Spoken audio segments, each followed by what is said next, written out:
Alors plusieurs raisons. D'abord pour reconnaître le personnel militaire, la singularité de la DGA. La DGA, c'est quand même plus de 2000 militaires au sein de ces personnels.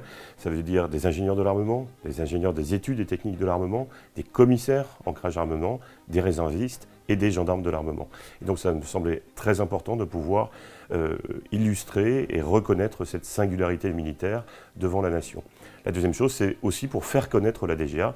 La DGA, c'est une entité qui est pour l'instant un petit peu secrète et je souhaite ouvrir, si vous me passez l'expression, les portes et les fenêtres de la DGA pour permettre au plus grand nombre de la connaître, voire de la rejoindre. Il faut reconnaître la DGA comme faisant partie intégrante du ministère des Armées. Au même titre que l'état-major des armées, elle concourt à l'effort de défense. Et comme le 14 juillet est un jour qui est dédié à la reconnaissance des armées, il me semblait absolument injuste de ne pas faire défiler cette direction générale de l'armement.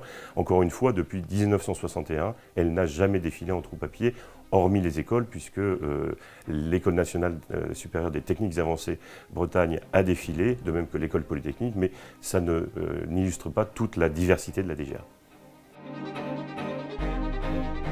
Alors en tant que délégué, d'abord je suis un petit peu frustré de ne pas défiler, mais vous comprendrez que ça n'est pas mon rôle, mais en tout cas une immense fierté de voir ces personnels mis en avant, mis à l'honneur, mis en valeur devant l'ensemble du pays, devant toutes les caméras de télévision, et je peux vous dire qu'ils ressentent la même chose. Ah, personnellement, j'aurais aimé être à leur place. Je pense que défiler sur les Champs-Élysées, c'est un très grand honneur devant le chef de l'État, devant le gouvernement, devant les invités étrangers, devant la représentation parlementaire. Et donc, j'aurais grand plaisir à les voir défiler. Je pense que je serai caché derrière mon écran de smartphone pour les prendre en photo au plus près. Alors effectivement, le 14 juillet, c'est le défilé, mais c'est aussi une opération de relations publiques. Ça veut dire que nous allons à la rencontre du public, dans les jardins des Invalides, puisque le gouverneur militaire de Paris nous accueille. Alors il y a plusieurs espaces, je ne vais pas tout dévoiler, mais il y a DGA technique aéronautique qui sera présent, on aura DGA maîtrise de l'information, je fais un peu de teasing, je ne donne pas tout.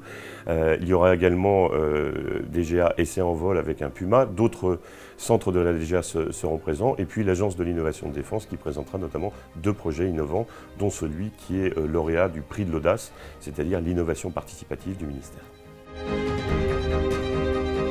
On est là pour ça, on est là aussi pour expliquer ce qu'on fait, on est là pour, le cas échéant, susciter des vocations. Donc entre 4 ans et 90 ans, on peut venir à la rencontre des personnels de la DGA qui sont tous extrêmement motivés et extrêmement impatients de recevoir le public.